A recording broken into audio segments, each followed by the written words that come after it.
స్వచ్ఛాంధ్ర స్వర్ణాంధ్ర కార్యక్రమంలో భాగంగా బుచ్చిరెడ్డిపాలెం మున్సిపాలిటీలో బల్క్ వేస్ట్ జనరేషన్ కార్యక్రమాన్ని కేఎం హాస్పిటల్ సమీపంలోని పేర్ల కాలువ వద్ద ప్రత్యేక అవగాహన కార్యక్రమం నిర్వహించారు. ఈ కార్యక్రమంలో మున్సిపల్ కమిషనర్ ఇనబల చినబాబు, కౌన్సిలర్ బెల్లం మల్లారెడ్డి పాల్గొని బల్క్ వ్యర్థాలను శాస్త్రీయ పద్ధతిలో నిర్వహించడం, తడి పొడి వ్యర్థాలను వేరు చేయడం, పరిసరాలను పరిశుభ్రంగా ఉంచడం యొక్క ప్రాముఖ్యతను వివరించారు. స్వచ్ఛమైన బుచ్చిరెడ్డిపాలెం నిర్మాణానికి ప్రతి ఒక్కరూ బాధ్యతగా వ్యవహరించాలని పిలుపునిచ్చారు. ఈ కార్యక్రమంలో మెహ్మా సిబ్బంది, మున్సిపల్ సిబ్బంది, పారిశుద్ధ్య కార్మికులు మరియు స్థానిక ప్రజలు పాల్గొన్నారు. మనకున్నటువంటి బల్క్ వేస్ట్ ఎక్కడైతే జనరేషన్ జరుగుతుందో అది క్లీన్ చేసే భాగం ఈరోజు బల్క్ వేస్ట్ పైన ఈరోజు కాన్సెప్ట్. అదే మనకు బల్క్ వేస్ట్ ఎక్కడ కూడా 100 కేజీలు పైబడి ఎక్కడ రావట్లేదు అని చెప్పి మన శానిటేషన్ చెప్తున్నారు. అయితే వాస్తవంగా అది వాస్తవం అయితే చాలా సంతోషకరమైన వార్త అండి. 100 కేజీలు బల్క్ వేస్ట్ ఎక్కడ కూడా జనరేట్ కావట్లేదంటే నిజంగా మన శానిటేషన్ వాళ్ళు బాగా గర్వించాలి. ఎక్కడ కూడా 4 లీటర్ల నీళ్ళు ఎక్కువ వాడుతున్నా కూడా 20 స్క్వేర్ ఫీట్లు ఎక్కువ ఉన్నా కూడా 100 కేజీలు ఎక్కువ పైబడి వస్తున్న చెత్తను కూడా మనము బల్క్ వేస్ట్ కింద తీసుకుంటాము. అవి మన బుచ్చిరెడ్డిపాలెం మున్సిపాలిటీలో ఎక్కడ రావడం లేదు. చాలా జాగ్రత్తగా బాగా చేసుకోవాలని చెప్పి మన శానిటేషన్ సిబ్బంది చెప్తున్నారు.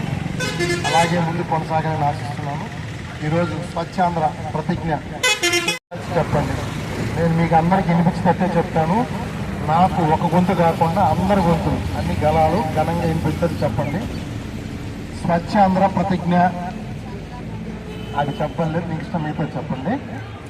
నేను నా పరిసరాల పరిశుభ్రత కొరకు ప్రతిరోజు కొంత సమయం కేటాయిస్తానని, నా వంతు కృషిగా స్వచ్ఛతా కార్యక్రమాల కొరకు శ్రమదానం చేసి పరిశుభ్ర ఆంధ్రప్రదేశ్ సాధించే సంకల్పానికి కట్టుబడి ఉంటానని, ఈరోజు పరిశుభ్రత గురించి నేను వేసిన ఈ ముందడుగు ఆంధ్ర రాష్ట్రాన్ని పరిశుభ్రంగా ఉంచుటలో సహాయం చేస్తుందని నమ్ముతూ ఈ రోజు నుండి నాతోటి వారికి కూడా స్వచ్ఛతపై అవగాహన కల్పించే దిశగా ప్రయత్నిస్తానని, భవిష్యత్తు తరాలకు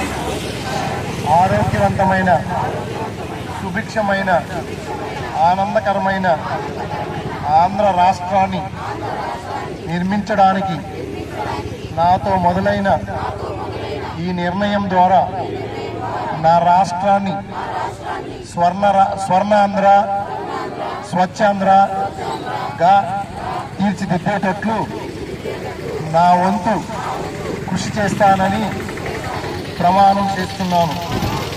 ఇది మనం చేసిన